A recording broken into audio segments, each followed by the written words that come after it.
हरि ओम नमो भगवते वासुदेवाय। श्री ओम नमो भगवते वासुदेवाय।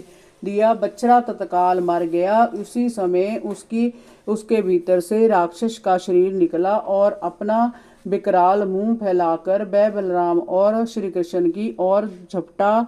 सारे ग्वाल बाल उसे देखकर चित्कार कर उठे, लेकिन कृष्ण ने एक ही घूंसे से में राक्षस को मार डाला। उसके मरते ही सब कृष्ण की जय जयकार करने लगे। देवताओं ने आकाश से फूल बरसाए। परीक्षित, जो सारे लोगों के एकमात्र रक्षक हैं, वह अब जमुना तट पर ग्वाल वालों के साथ बछड़े चरा रहे थे। वह भोर में ही कलेवे की सामग्री पोटली में बांध लेते थे और बछड़ों को चराने के लिए एक वन से दूसरे वन में भटकते रहते थे। एक दिन वह अपने बछड़ों को लेकर जमुना तट पर पहुंचे और उन्हें जल पिलाया और स्वयं भी पिया। तब उन्होंने वहां एक विशाल बगले को देखा। वह बक नाम का एक बड़ा भारी असुर था और पहाड़ जैसा लगता था। उसे देखकर ग्वाल बाल डर गए।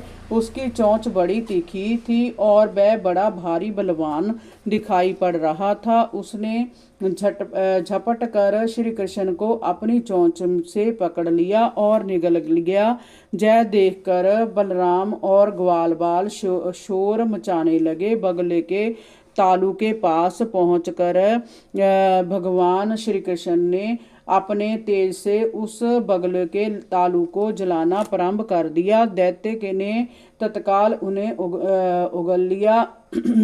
उगल दिया और फिर बड़ी शीघ्रता से उसने अपनी चोंच को चलाया। जय बकासुर कंस का मित्र था। इस बार जैसे ही उसने अपनी चोंच चलाई, कृष्ण ने चोंच के दोनों सिरों को अपने हाथों से पकड़ लिया और देखते देखते उन दोनों को फैला दिया, जैसे कोई खस की जड़ को चीर देता है। जय देखकर सभी ग्वाल वालों को भारी आश्चर्य हुआ। सभी ने बकासुर के मारे जाने पर कृष्ण की स्तुति में गीत गाए। जब वह लौटकर ब्रज में आए तो सभी को उस घटना के बारे में सुनकर बड़ा आश्चर्य हुआ। उन्हें ऐसा लगा कि जैसे कन्हैया मृत्यु के मुख से बचकर आया हो।